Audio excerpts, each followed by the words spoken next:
The Unified Information Center continues its work. First, about the frontline situation today. In the morning, the Azeri armed forces continued their offensive activities along different vectors of the front line. Apart from the armed combat along the front line throughout the day, there was rocket shelling of various populated settlements in Artsakh, city of Martakert with its villages, and the city of Berdzor with its neighboring villages. 3 shells fell on the territory of Berdzor. Through the day, especially hot crossfire was in the south of the center, in Shekher, Jivanik and neighboring villages. There were subversive incursion activities by Azeri gangs and subversive groups, and there was work to neutralize them. Along these dimensions, there's clear success we have scored. In particular, almost completely Shekher was purged with the woods surrounding it. And in the woods surrounding some other settlements, the neutralization work carries on as we speak. At the same time, in the southern direction, throughout almost all of the day, the Azeri armed forces units attempted to attack the direction of Vorotan. Several such attempts have failed, after which, sustaining major losses, they were thrown back. Some units have been dismantled, they've lost their armored vehicles, and they fled, attempting to find refuge in the neighboring woods and gorges. South of Berdzor, specifically in the dimension along the Hakkari River bed towards north, upstream, they were pushed further back south under defense of our armed forces.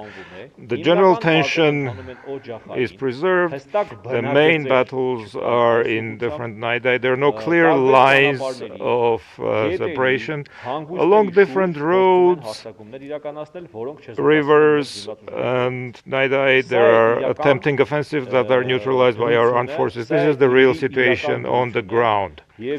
And I have continually mentioned, and I keep stating, our success is sustainable. The war is grave, difficult. Often there are situations when, in perception of some people, on the basis of piecemeal local data, the situation may seem to have no positive outcome, but that is not the case, notwithstanding that there are certain advancements by the enemy at certain dimensions. They get excruciating blows, whether day or night. Before we reflect on Q&A, like I see there are quite a few questions, I'll hand the floor over to resuscitation surgeon, anesthesiologist Lilit Musaelyan.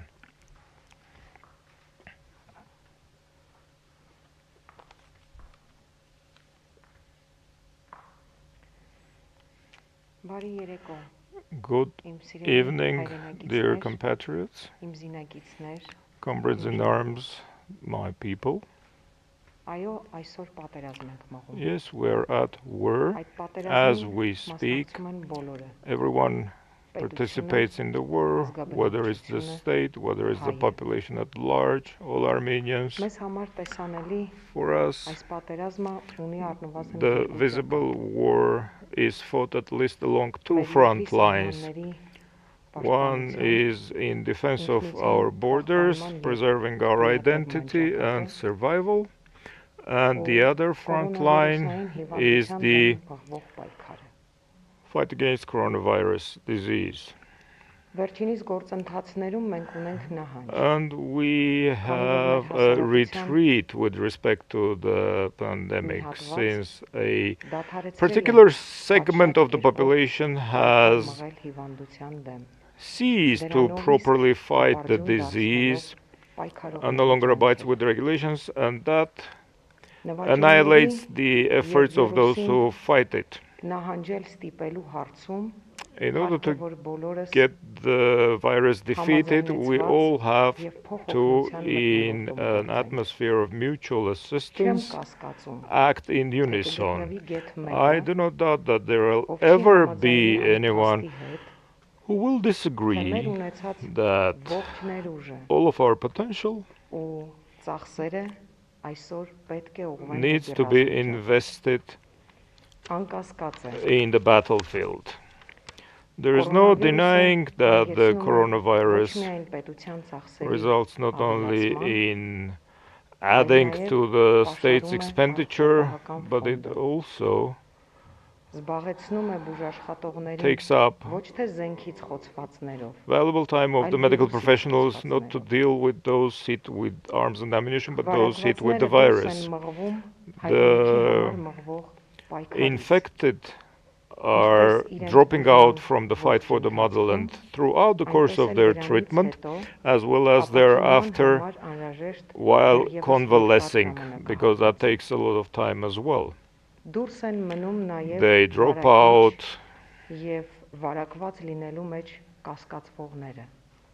also those drop out who are suspected of being infected or transmitting the infection. After all, we can communicate it to those who put up fight along our borders. We have to, the defenders of our motherland have to be healthy. Our medical professionals, we have to be and remain healthy, because our struggle today is not aimed at resolving the issues of the past 30 years, but those of the last 500 years. It's not incidental that the enemy has chosen the background of the pandemic, the spirit of the pandemic, in order to attack us. Their ally is the coronavirus, their ally of choice. If we defeat their ally, we will erode and undermine the enemy and make our victory closer. In defeating the pandemic, first and foremost, we have to be disciplined and then demanding of others as well. Therefore, we need to abide by the rules of life written for the period of the pandemic, for the sake of our brave soldiers, for the sake of our victory, for the sake of the eternal existence of our nation. Stay healthy. Thank you. Let's move on to the Q&A.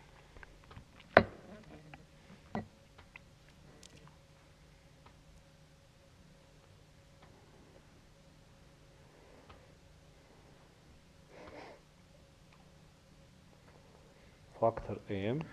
A question from Factor AM. As of 8 p.m., did we have in Vardenis another UAV shot down that fell down in the Vardenis territory? What's the information about this incident? At this point in time, I do not possess such information, but it is quite possible. We will consolidate the data coming in, and if that's corroborated, we'll share it with you. Lori TV channel, the transfer of armed units. There is an online map disseminated about this movement, which is completely misinformation. Cannot this be contested or struck down? From tomorrow onwards, we will release new map data, and I have to tell you that I'm aware of these maps. This is being done since day one of the war. This is mostly what Ukrainian bloggers are sharing, and that fails to reflect the accurate and complete information. We receive this question all the time, whether this map is an accurate representation. It's not the representation on the map or not on the map. In the perception of the population at large, the map implies movement of troops and lines of contact, but since the fighting is mostly in night eye, the maps fail to reflect accurately the situation, but we shall share our own map eventually. What's transpiring in Varteni? Shushan Stepanyan stated about shooting down one UAV, Radio Free Liberty. There is an air alert in Stepanakert. Yes, minutes ago we received information that there is most probably rocket shelling of Stepanakert. Several units of rockets have been released, as you have seen throughout the war. Azerbaijan, by the end of the day, different segments of the front line tries to cover up for its failures or tries to get vengeance of the civilian population. This is already the third or fourth incidents when the against Artsakh population, mostly artillery fire, is being used. What's the difference between fighting groups of terrorists and fighting groups of well-trained military?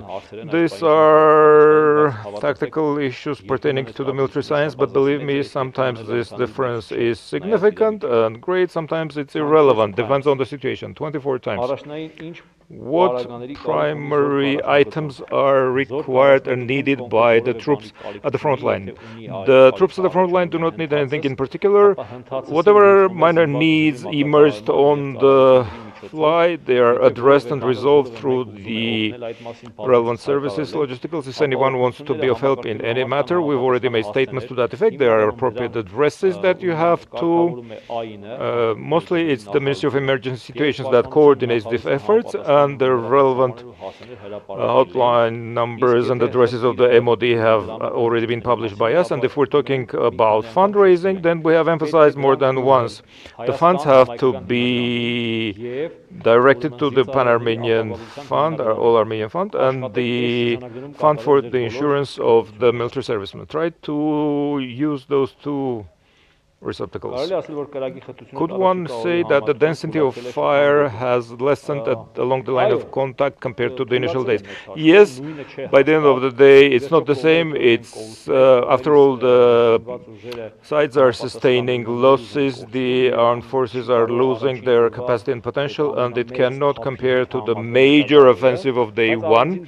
But if we look at certain episodes when they try to unleash a major offensive or attack particular settlements for a short period, there is a resurgence of the density of fire. Իրավաբանն may we assume that the failures of the enemy at the front line are in inverse correlation to the attacks on the civilian population. Yes, like I said, they're trying to be vengeful against the civilian population. Since there are no more questions, in conclusion, I would like, as I reiterated many times before, whether during the briefings or the daily statements, whenever we state that the situation is grave or tense or whatever, this comes to attest that we do describe the realistic situation at various segments of the front line. We specify the vectors. We mentioned that in the south or the north there is relative calm, and the other segments it's graver. More than that, of course I understand your desire to learn more. Fortunately, as opposed to Azerbaijan, we try to work very transparently with our nation. There is no prohibition or bans on the information space in Armenia, with the exception of Azeri websites, which quite naturally, in compliance with the rules of the war, we're spreading misinformation for our public. We are absolutely free in every other respect as opposed to the Azeri society. Please appreciate that, understand that. I understand that maximalistic perceptions exist for every bridge, every village, every small rivulet to get utmost detailed information. But, dear friends, during the war it's not appropriate to come up with such demands in conditions of war.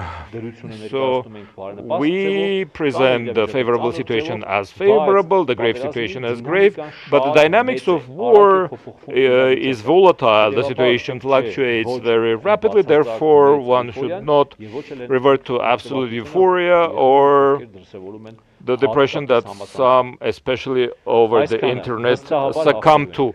We are sure to win. This is it.